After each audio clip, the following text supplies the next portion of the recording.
Buenas noches, yo soy Leonora Castaño y hoy vengo a leerles un cuento de Kenneth Bernard. Kenneth Bernard es un escritor norteamericano, típicamente neoyorquino, que nació en 1930, que está catalogado como un escritor, el último escritor marginal. Escritores marginales son los escritores que desarrollan toda su obra, toda su literatura al margen o de espaldas como a los círculos editoriales comerciales de su época. No siguen las pautas que les plantean, ni siquiera pues como las reglas de la literatura que siguen normalmente sus contemporáneos. Es por eso que los escritos de Bernard son tan difíciles de catalogar.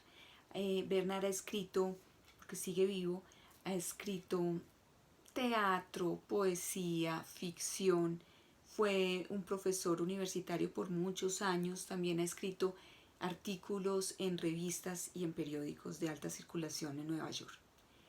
En este libro, por eso me gusta a mí tanto, por lo raro, Bernard, que se llama Unas pocas palabras, un pequeño refugio y que compré en Libélula Libros en Manizales, Bernard tiene varios escritos cortos muy agradables de leer y que ojalá ustedes pudieran conocer.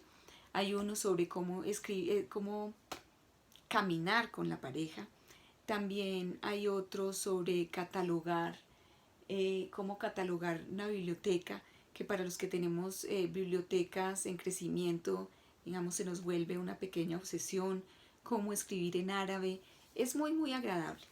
Hoy les vengo a leer un cuento que se llama La chica que tal vez leyó o tal vez no leyó a Sartre. Espero les guste. Una vez conocí a una chica que leía a Sartre, o al menos eso escuché. Fue su ruina. Antes había sido linda e inteligente, escribía bien y tenía futuro. Después siguió siendo linda por un tiempo, continuó siendo inteligente, pero cambió su futuro por un presente de tal complejidad que parecía existir solo para alimentar un pasado cada vez más grotesco. Su nombre era Madeleine. La primera vez que la vi, supe que era inteligente, pero parecía ida. No pude, por ejemplo, imaginármela enamorada. Y llegué a preguntarme si su claridad mental no sería derivativa. Ella sabía que era más inteligente que yo, pero lo sabía con discreción, buenos modales. Era una dama. Curiosamente, incluso años más tarde, cuando después de verse involucrada en otras cosas, aparentando más edad de la que tenía, maltratada, todavía parecía una dama, al menos conmigo, quizás porque había sido su profesor, y estaba agradecido por esa cualidad, por esa deferencia. De lo contrario, me habría asustado, sentido vulnerable, porque después de todo, llegó a conocer cosas que yo nunca vería, ni podría o ni querría. También era, como digo, linda y estaba interesada en mí. No creo que hubiera sido capaz de lidiar con sus propuestas. Sin embargo, deduzco que de haberlas hecho de algún modo, siento su peso, sea cual fuere, y el peso de habérmelas perdido. Porque si no, habría regresado y a mí. La primera vez, varios años después de graduarse, fue para aclarar algo en su legajo. Ah, vas a la escuela de posgrado, entonces, dije. Tal vez, contestó, voy a presentarme para un puesto docente. Me decepcioné. Podía apuntar más alto que a un puesto docente. ¿Estás casada?, pregunté. No, dijo, no estamos casados. No pregunté por qué o con quién. Supuse que era el mismo joven con el que se había juntado durante la carrera. Un dato que en ese momento me afectó. Parecía demasiado fina, demasiado distante y aplomada para una aventura, para un compromiso de la carne.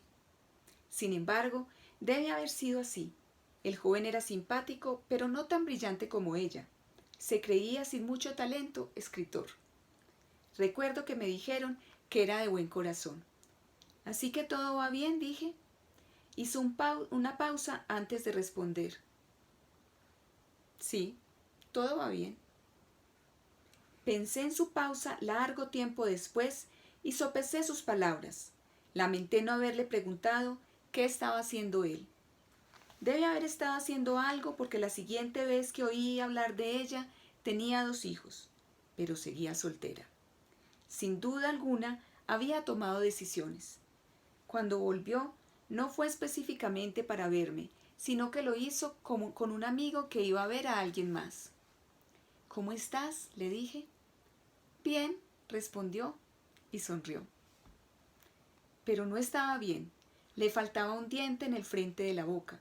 Ya no era una chica, sino una mujer. Todavía no una mujer de mediana edad, pero tampoco joven. Su ropa estaba limpia, pero raída. La compadecí y ella me vio compadecerla. Su expresión no cambió, pero sus ojos expresaron diversión, tal vez incluso desprecio. ¿Y Edwin está escribiendo? Traté de resarcirme. Conduce un taxi, dijo, y luego cedió y me ofreció una gran sonrisa. Y eso la hizo verse aún más vieja. ¿Y cómo está usted?, dijo ella. Igual, respondí, igual que siempre, nunca cambio. Sí, venir aquí es como volver a casa, dijo. Fue una declaración extraña, desconcertante. ¿Era como un padre para ella? La vi partir. No había nada atractivo, nada femenino, nada excitante en ella. Su cuerpo estaba demasiado escondido, aunque sabía que debía estar ahí. Tenía 26, casi 27. Hablé con el hombre que había ido a ver a su amigo y me enteré de que Madeleine trabajaba como moza, que Edwin a veces era infiel, que no tenían intención de casarse, que los hijos, un niño y una niña, tenían 6 y 4 años, y que vivían en un pequeño departamento en una monótona sección de Brooklyn. ¿Pero qué se decían uno al otro?, me pregunté. Me sentí algo estúpido y desconectado de la vida, a pesar de que en realidad tenía esposa. Era un autor publicado y era padre. También sentí que la había defraudado. Oficialmente la vi solo una vez más, aunque varias veces me pareció haber pasado cerca de ella en la calle, en el subterráneo, tal vez en una tienda. Fue casi 8 años después. No la habría reconocido si ella no me hubiera hablado. Fue en una oficina de correos. De inmediato quise saber si escribía e igual de pronto supe que no era así. No estaba mucho más gruesa, sino mucho más vieja. Pareció anticipar mis preguntas. Todavía 2 hijos, todavía Edwin, todavía soltera, dijo, y me sonrió. Tuve certeza de que sus dientes eran falsos. Ahora da clases en una escuela secundaria y lo disfruta. Estupendo, dije. ¿Y cómo estás tú? Debo haber puesto intención en mi pregunta porque contestó. Todavía estoy muy bien, como en respuesta a algún diálogo sobreentendido. Nos quedamos ahí unos segundos incómodos. Supe que esperaba, que había decidido no partir. Tuviste una vida muy interesante, le dije y me sonrojé. Pareció no darse cuenta y muy seria me dijo, sí, así es, ¿y usted? Eso espero, reí. Espero que alguien me diga. No dijo nada. Volví a preguntarme si había sido ella en realidad quien había escrito aquellos artículos tan eruditos años atrás. Se me cruzó la idea de que aún podría tener hijos si quisiera. Dale mis saludos a Edwin, dije. Habla de usted a menudo, dijo. Su curso le gustó mucho. Pero nunca asistió a mi curso, casi suelto sin pensar. Y entonces me di cuenta de que probablemente sí lo había hecho y que yo lo había olvidado. Alguna vez alguien me dijo que era de estatura media y que tenía pelo rubio. No pude visualizarlo. ¿Sigues trabajando como moza?, le pregunté. Sí, necesitamos el dinero. Como todos. Debo ir, me dijo. Adiós. Buena suerte, le dije. No dijo nada, pero sonrió. Y se fue. Se fue.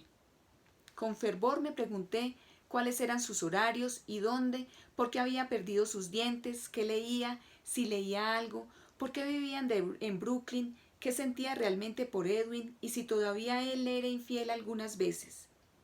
Cuánta ropa tenía, cuáles eran los nombres de sus hijos, si usaba perfume, el talle de sus zapatos, en cuántos ambientes vivían y cuán limpios, qué miraban por la noche en la televisión y otras 1000 cosas más. Nunca supe nada de eso. pero a menudo espero, a veces con fervor, estar viviendo una vida interesante y que ella la apruebe. Y hasta aquí va el cuento. Soy Leonora Castaño y les envío un abrazo.